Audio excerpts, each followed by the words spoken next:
what one game would stand out in my memory the 14 years that I played.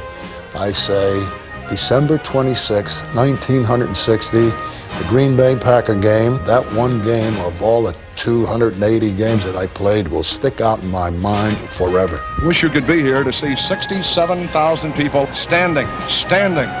What an electrifying finish to a great season and a great game. Stars up over the ball. This will be it.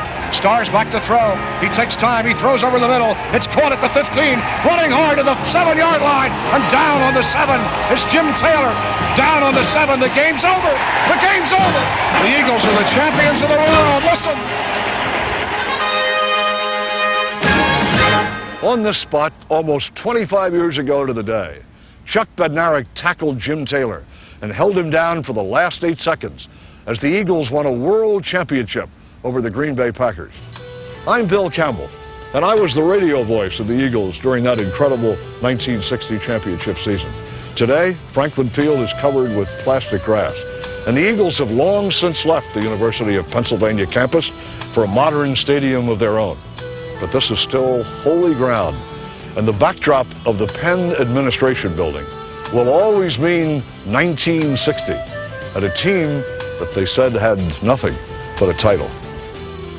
But what the Eagles lacked in size and skill, they more than made up for in spunk and spirit. Well, that's all right. A quarter century later, that spirit hadn't grown old as we got together for a championship reunion. When all these guys get through the night telling them how great they were, you just lay it on them that you and I that won that championship for them. Now, you haven't changed that much, but I could have walked right by him and never known him. Larry speaks from Michigan State. He makes me feel young. Great pleasure to present number 60, Charles Bednarik.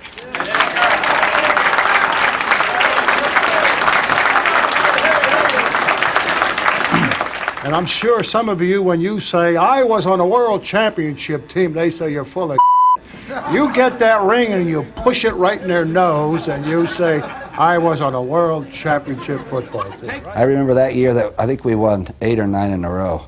Each day when the game would be over, we'd meet the opponents in the middle of the field and they'd say, we wish the hell we could play you again.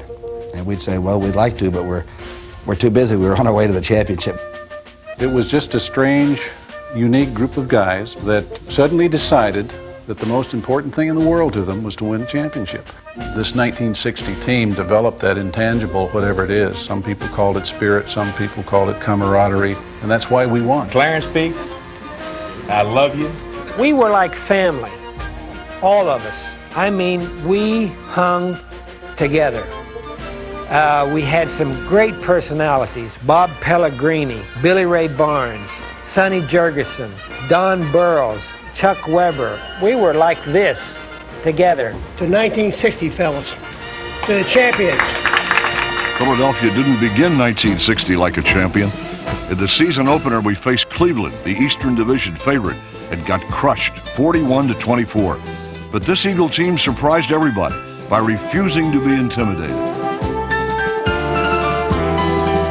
We bounced back in a rematch to defeat the Browns 31-29 and set a pattern.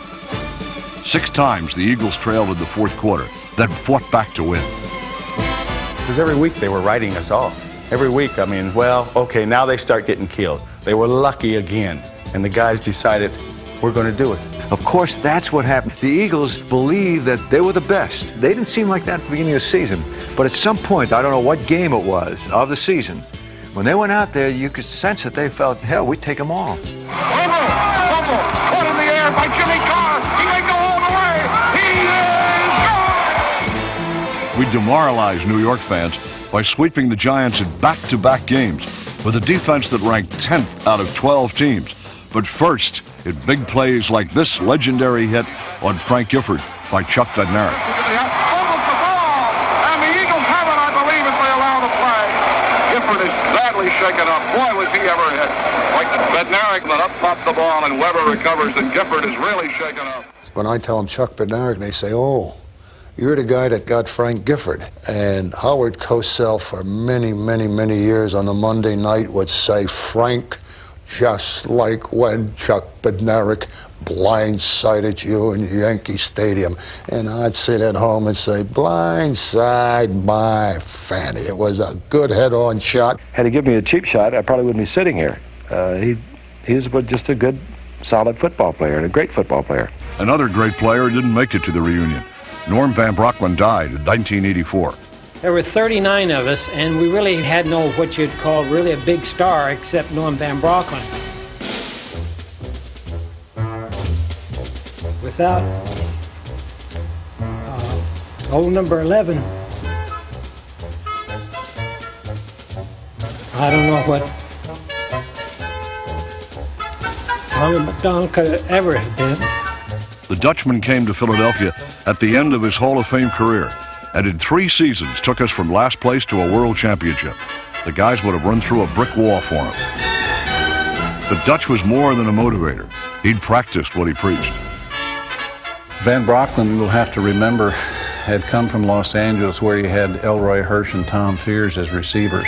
So all of a sudden we had a veteran quarterback that had worked with the greatest receivers that the league had known to that point, and we got the benefit of all of that tutelage. It was like going to graduate school without having to take the basics. Van Brocklin's got it. Van Brocklin's going to throw. He throws into the corner. Oh, touchdown! And who do you think caught the ball? Mr. Pistol Pete Retzlaff. Retzlaff and McDonald, like many of the Eagles, owed a lot to Dutch, but they also got burned by his acid tongue. Nobody understood his demanding nature better than his wife, Gloria. Norm had an innate ability to give them confidence in themselves. It wasn't, I can't say that he inspired, he just encouraged. But he called me Cracker, and every time he called me Cracker, I listened. And one time, they were going to send me out, and Dutch stepped back and said to Shaw, "Get him out of here." Well, my feelings were hurt at the time, but we did win the game. As cutting as he could be, he was a lot like all of our fathers probably should have been. Even some of the linemen that wanted to punch his lights out because of what he would say in the offensive huddle, by the end of the evening after the game was over, they'd say, "Hey, Dutch, great job." I've always believed that Norm Van Brocklin willed his team into that championship over the Green Bay Packers. For Eagles fans everywhere, from Fishtown to Kensington to the main line, that one game will be frozen in memory forever. Thank you all for coming to honor a great and memorable team in the history of football in Philadelphia, the 1960 championship Philadelphia Eagles. They all came back for the silver anniversary. Their bodies needed help, but that spirit burned as brightly as ever. Yes, they all came back one way or another, and I might be prejudiced, but I think there's never been an NFL team quite like it. It wasn't a dynasty because the quarterback retired and Bednarik finally had to stop playing both ways. But for one glorious season, 39 men caught lightning in a bottle. Some still say they were lucky. I say no team ever deserved its title more.